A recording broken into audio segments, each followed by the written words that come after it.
with Mr. Swaminathan Aiyar, the consulting editor at ET Now, about everything that's transpired globally, from Trump's comments to the SCO Summit. Lots to discuss. And Swami sir, hi, morning. Thanks for joining us today. First up, on Donald Trump's comments that India has agreed to lower tariffs to about nothing. What are you making of this comment? And it comes at a time when we're hearing a lot of positive commentary on the other side from the SCO Summit. Is it just a diversion strategy? Or do you believe there's actually some merit to these comments? How is this going to play out? There is no strategy. Mr. Trump talks what he wants, when he likes, changes it today, day after tomorrow. He called India a dead economy when he knows perfectly well it's one of the fastest growing economies in the world. At one point of time, he called Mr. Putin a great guy, and Zelensky was the way of peace. He just reversed it totally right now. So I said, just don't take individual statements seriously. In any case, Mr. Trump says that India offered zero tariffs.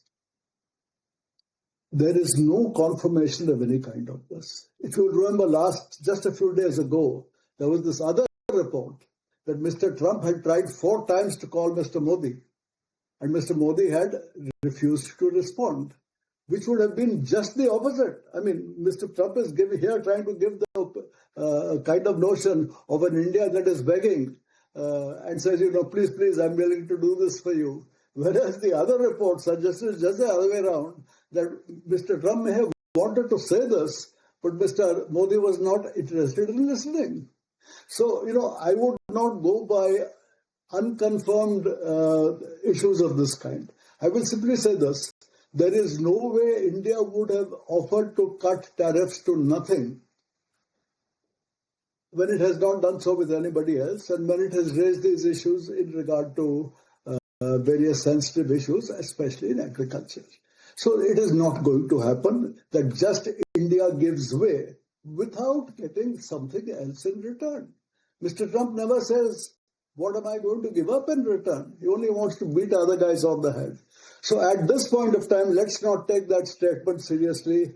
I would also say, let us not take too seriously the notion that Mr. Modi is not taking calls from Mr. Trump. These are unconfirmed things. Let's just say that there is a standoff between the two countries.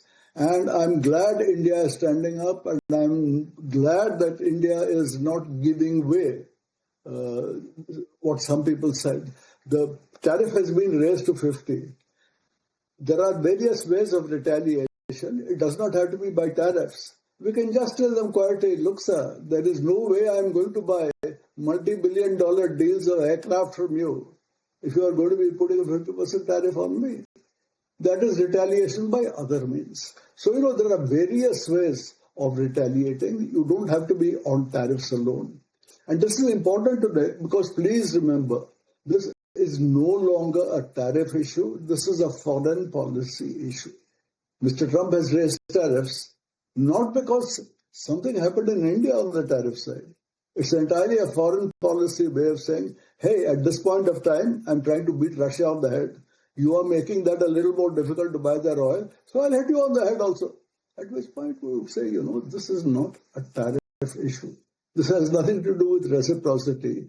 You are trying to tell me that you will twist and twist and twist until I give up my independent foreign policy. So the answer is there's no way we are going to give that up. We don't necessarily have to say so in a rude fashion, but let's be clear. We are going to, on foreign policy, definitely we will stand up.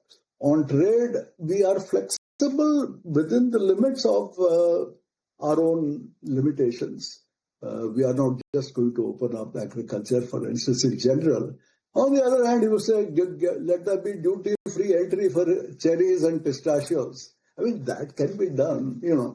Those are small details. So that kind of thing can be done as part of a deal. But we instead, if you are asking that we should give this up, what is it, Mr. Trump, that you are going to give up?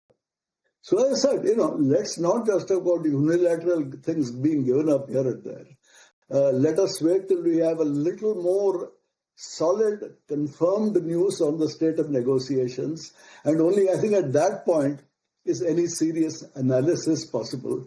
Till then, we are just speculating in the dark. Right. And Swami sir, while there's Trump on one hand, there is all the power dynamics which were at play in China at the SCO Summit, right? I mean, Modi going to China for the first time in 7 years, and the power dynamics which were very visible between Putin, Modi, as well as Xi Jinping. What kind of messaging do you think that is bringing about to the world?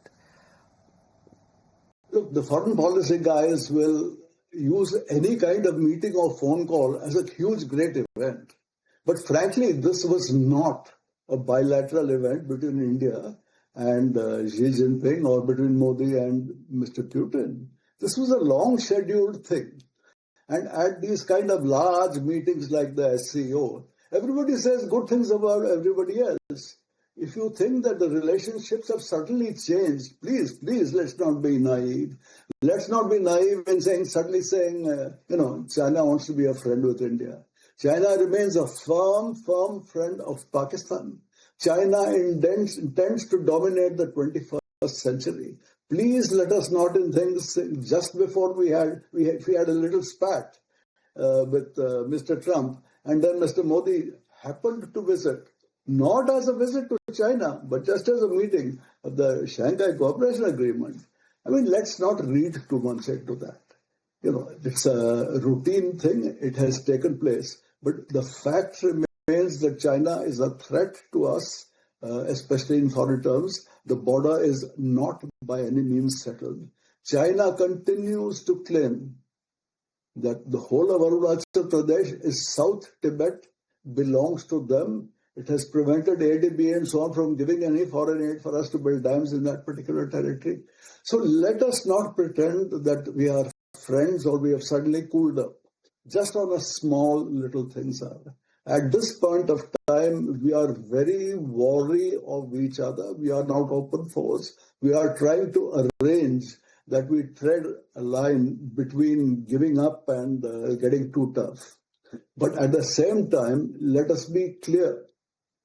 China is a friend of Pakistan, and the two together see themselves as having a great strategic thing. China has given this route all the way to the Gulf, where it intends to, in due course, dominate the entire oceans and the ocean trade at that particular point. India is going to have to work itself on making itself a major economic and then a defense power. Nobody else is going to come to its rescue. And please do not think that two smiles from Mr. Xi Jinping means that the relations have changed at all. It remains that there is a fundamental antagonism, both on the border and on the Chinese belief that they should be setting the rules. Very interesting point there, Swami sir. We wanted to focus and talk only about our economy standalone now. The kind of GDP growth that we've seen at that 7.8% mark, much better than what the street was estimating. But then again, this is also on the back of the RBI front-loading as well as front-loading of demand due to tariffs. How sustainable do you think this kind of growth is for our economy going ahead, especially now that tariffs come into play? I would say that initially many people thought that the GDP rate would fall very substantially. In the first place, there was the notion that 7.4% in the previous quarter was, that was just a freak result. It had just shot up and it would come down in any case. And Nanda Nageswaran was talking about 6.5 overall.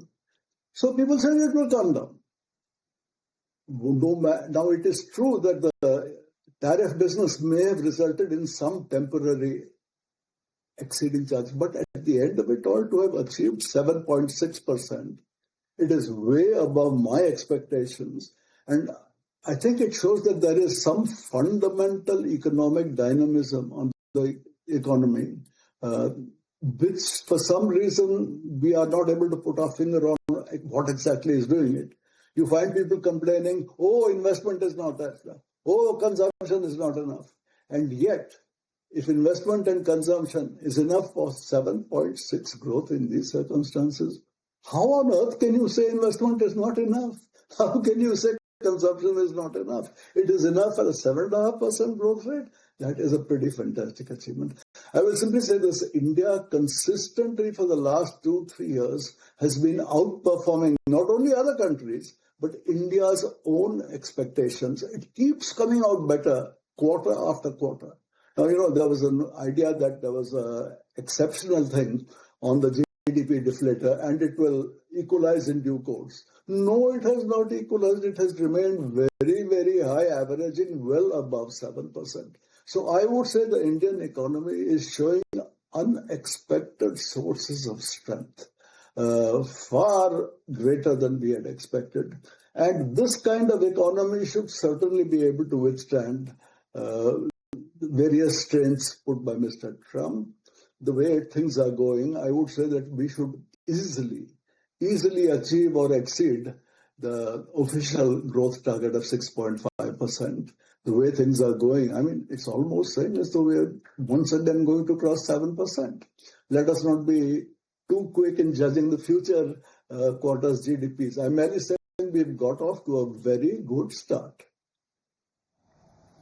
All right, Swami sir, with this we let you go on that. Thank you so much for taking the time out and speaking with us this morning.